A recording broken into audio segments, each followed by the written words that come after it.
par exemple vont dire ah bah non, celle-là elle a un peu moins de bourrelet que l'autre, hop je vais choisir celle-là.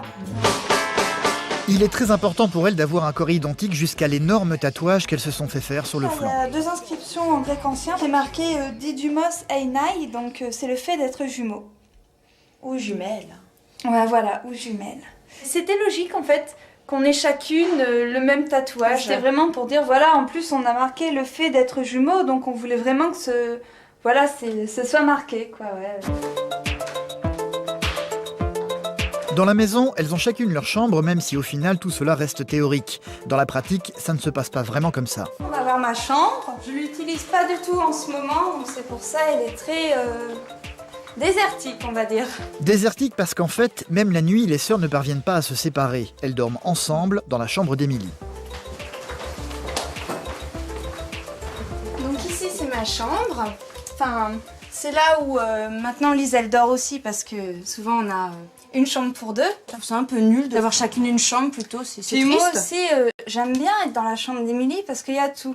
La carte des États-Unis là, c'est parce qu'on adore Supernatural et donc dès que l'histoire se passe dans une ville, on met un petit pin. Si par exemple j'ai mis le petit pins de l'épisode 1, c'est à Lise de mettre le petit pins de l'épisode 2. Hein. Ce serait pas logique que moi je plante les 3 premiers et qu'après Lise elle ait le droit d'en planter un autre. Donc il faut vraiment que ce soit équitable quoi. Si j'ai planté 20 pins, Lise elle va planter 20 pins. Et s'il y en a 21 épisodes, ben on le fait à 2. On met à 2, tac.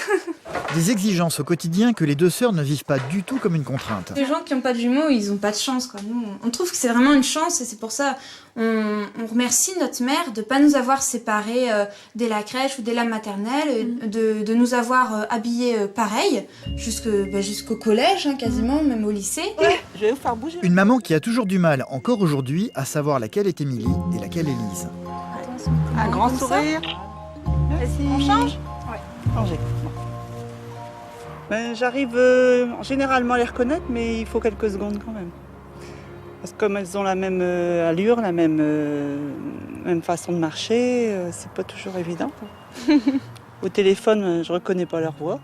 Je me trompe des fois. Mais sinon, en regardant bien, il y a quand même des différences. Elles ont été élevées ensemble, à la crèche elles étaient ensemble, à l'école, ça a suivi jusqu'au bac et même après les études. Lise et Émilie adorent contrôler leur vie et leur univers dans le moindre détail. Elles ont déjà décidé à quoi devait ressembler leur vie future. On s'imagine bien avec des jumeaux, vivant dans une grande ferme au carré. Canapé. Une ferme dont elles ont déjà dessiné le plan. Donc ma chambre serait plutôt ici. Ouais. Ouais, parce qu'ici je verrais bien le salon. Donc je vais mettre chambre d'Émilie. D'Émilie plus copain. Pour le moment, il s'agit d'un jeu. La réalité, elles le savent, est bien plus compliquée que ça. Elles ont 24 ans et sont toujours célibataires tout simplement parce qu'elles ne conçoivent pas de vivre des choses l'une sans l'autre. Je crois que jamais j'aimerais un homme plus que j'aime Lise, quoi. Émilie, ouais, elle est à moi, quoi. Même si elle se marie plus tard, je sais qu'elle m'appartiendra toujours. Ouais, c'est vrai qu'il La seule solution pour Lise et Émilie, c'est donc de trouver des jumeaux qui devront leur plaire à toutes les deux. Tous les week-ends, elles ont pris l'habitude de sortir danser pour s'amuser, mais aussi dans l'espoir de trouver les perles rares. C'est ce qui est prévu ce soir. Alice, leur meilleure amie, est venue les coiffer pour l'occasion. Il n'y a peut-être pas que les jumeaux et qui pourraient comprendre votre relation. On avait déjà essayé avec des garçons uniques et finalement, même s'ils disaient si, on comprend la relation que tu peux avoir avec ta sœur, tu as toujours besoin d'être avec elle, au final, ils étaient toujours en train de dire « Ouais, mais pourquoi tu es toujours avec ta sœur ? Moi aussi, je suis là. » Par exemple, mon copain n'aime pas Lise. Bon, tant pis, je dirais...